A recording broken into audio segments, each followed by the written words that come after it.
né ici, dans la vallée qui est juste derrière la vallée de Münster, et j'ai grandi ici dans les montagnes vosgiennes. Et j'occupe mon temps aujourd'hui par la photographie et la radio, donc deux métiers qui me font vivre au quotidien. Un qui consiste à faire des émissions radio sur le thème du voyage, de l'environnement et de l'écologie, et la photographie de reportage, où je me retrouve plusieurs mois par an à l'étranger, pour bosser soit pour des magazines, soit pour des associations, des ONG, soit faire des projets personnels en photographie que je valorise à mon retour dans différentes publications.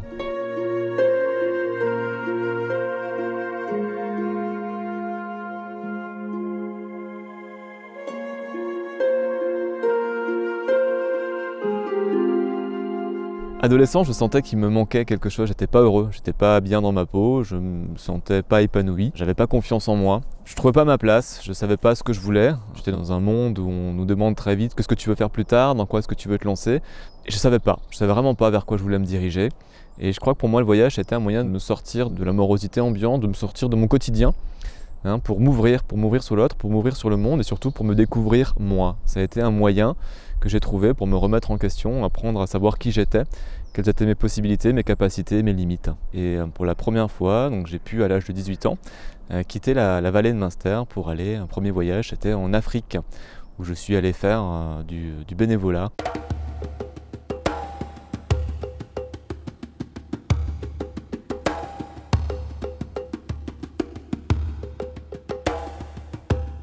Donc après avoir goûté une première fois à l'Afrique, au voyage, j'ai eu qu'une envie, c'est de retrouver un moyen de pouvoir partir à l'étranger.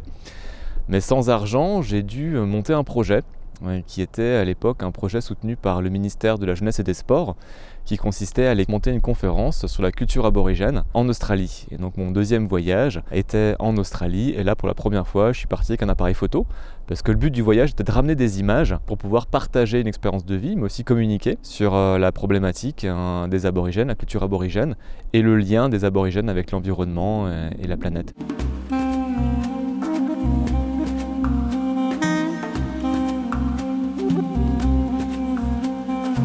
Avec les années, j'ai toujours gardé la photographie comme hobby et comme moyen de partager mes expériences de vie à l'étranger.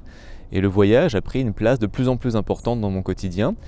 Et tous mes retours en France, je ne pensais qu'à une chose, c'est trouver l'argent suffisant pour pouvoir acheter un billet d'avion et repartir à l'étranger. Et il y a 2-3 ans maintenant, mon téléphone sonne et une personne me dit « Bonjour, j'ai vu vos photos sur internet, j'aimerais faire un livre ensemble ». À ce moment-là, ça m'a surpris, je me suis senti un peu embarrassé parce que j'estimais que je n'avais pas légitimité à pouvoir faire un livre photo parce que je ne me sentais pas être photographe. Et c'est cette femme que je ne connaissais pas qui m'a poussé à développer mon regard et à me lancer dans la photographie comme professionnel.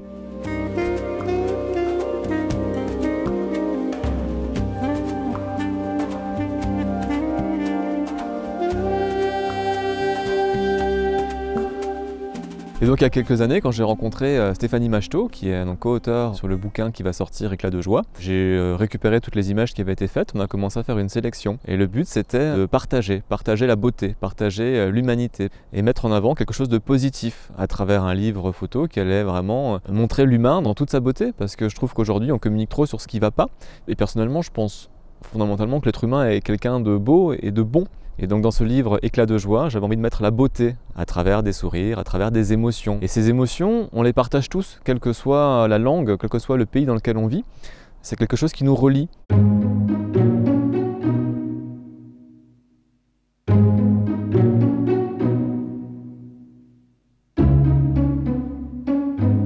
Avec Stéphanie, on a souhaité y amener de la poésie. Donc Stéphanie a sorti sa plume pour associer aux images des textes poétiques en lien avec l'image ou en lien avec l'histoire de la photographie. Et donc dans ce livre, on trouvera des images, des poésies, mais aussi j'y amène un petit peu de contenu en décrivant certaines situations dans lesquelles j'ai pu prendre les images qu'on retrouve dans le livre.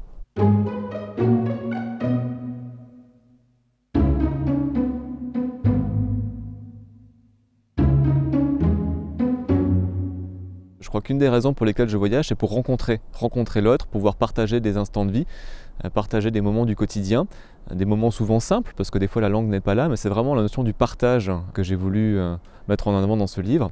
Et les personnes que j'aime particulièrement rencontrer sont les personnes âgées, les vieilles dames, les vieux monsieur avec des visages marqués par le temps. C'est vraiment ça que j'aime photographier le plus, essayer de trouver l'empreinte du temps sur le visage des gens. J'ai comme ça l'image d'une vieille dame qui, au moment où je l'ai prise, avait plus de 100 ans.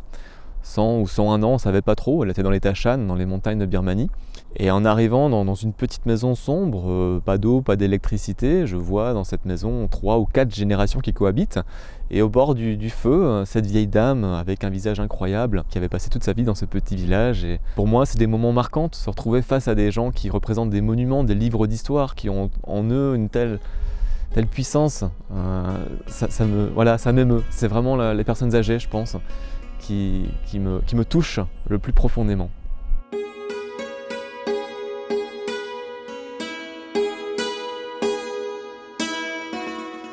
Les sadhus sont les hommes qui ont fait le choix du renoncement, qui vivent en Inde. J'avais rencontré il y a quelques années un sadhu dans un temple à Kathmandu au Népal. Quelques années plus tard, cette image est devenue une carte postale qui a été vendue localement, ici en Alsace, à Colmar essentiellement, à 1000 exemplaires. Quand je retourne dans les destinations que je connais, j'aime bien essayer de retrouver les gens photographiés. Donc il n'est pas rare qu'avant de partir en voyage, si je retourne dans un pays connu, je repars avec une pile de tirages en 10-15 pour essayer de retrouver les gens et leur donner. Et j'avais cette photo de sadhu qui était devenue une carte postale, que j'ai cherchée dans Kathmandu. Les gens le connaissaient, ils me disaient « Ah bah oui, Balagdas Baba, il est là-bas ». Et donc tout content de pouvoir retrouver mon sadhu presque 10 ans plus tard. J'arrive, je toque, je rentre chez lui, il m'invite à m'asseoir pour boire le thé.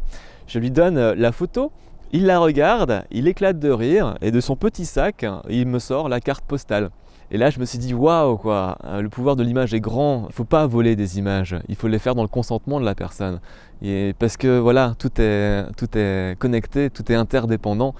Et une image que je ne pensais que très localement distribuée ici sur Colmar, c'était retrouvée dans l'Himalaya, dans la grotte d'un sadhu qui vit de rien. Et donc depuis cette anecdote-là, je suis sensible aux images que je prends et que je partage. Et j'essaie d'apporter aussi, à travers mon travail photographique, une contribution. Une partie du bénéfice est reversée à une association. Et chaque année, avec l'argent levé par la vente de mes images, j'aide une action différente. Cette année, justement, c'est le Népal, par exemple. Aider le fonctionnement d'une école au Népal.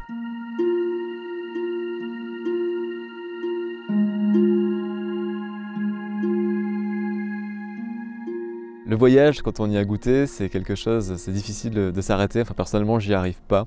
Donc je continuerai à photographier, je continuerai à voyager, je continuerai à rencontrer des gens, soit avec un appareil photo, soit avec un micro. Mais surtout, je continuerai à essayer de donner du sens à ma vie. Et pour l'instant, le sens que je trouve, c'est grâce à la radio pouvoir partager des valeurs, partager des expériences de vie, et grâce à la photo, partager la beauté, partager la joie, partager ce qui pour moi est positif et puis peut faire naître aussi une émotion chez celui qui est sensible aux images.